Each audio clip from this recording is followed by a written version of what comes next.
জীৱনত কাৰো ওপৰত বেছিকৈ ভৰসা নকৰিবা, কাৰণ এন্ধাৰ হ'লে নিজৰ ছাঁটো আঁতৰি যায়। স্বাৰ্থপৰ মানুহে কি বুজিব বিশ্বাস শব্দটোৰ মূল্য কিমান? কাৰণ তেওঁলোকেতো মানুহৰ লগত স্বাৰ্থৰ বাবে আপোন হোৱাৰ অভিনয় কৰে। সময়ে কৈ দিয়ে কোন কাৰ আপোন। সময়ৰ লগত সলনি হৈ যায় বহুতো আপোন মানুহ। কিছুমান কথা নিজৰ মাজতে ৰখাটো ভাল।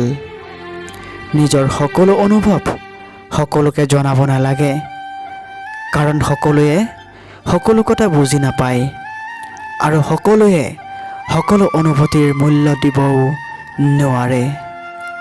আপোন মানুহে দিয়া আটাইতকৈ শ্ৰেষ্ঠ উপহাৰটো হ'ল কষ্ট।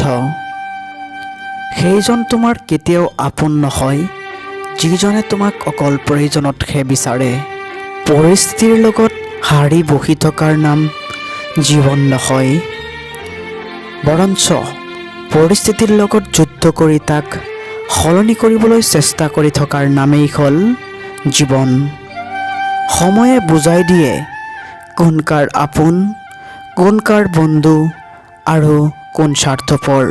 জীৱনলৈ অহা বেয়া সময়বোৰেহে পৰিচয় কৰাই দিয়ে আচলতে কোন আপোন আৰু কোন পৰ। নাজানো হৃদয় আৰু ভাগ্যৰ মাজত কিহৰ শত্ৰুতা। যাক হৃদয়ে বিচাৰে তাক ভাগ্যই নিদিয়ে। জীৱনত সেইসকলেই বেছিকৈ কান্দে যিয়ে 10জনক নহয়, এজনক বহুত বেছি ভাল পায়।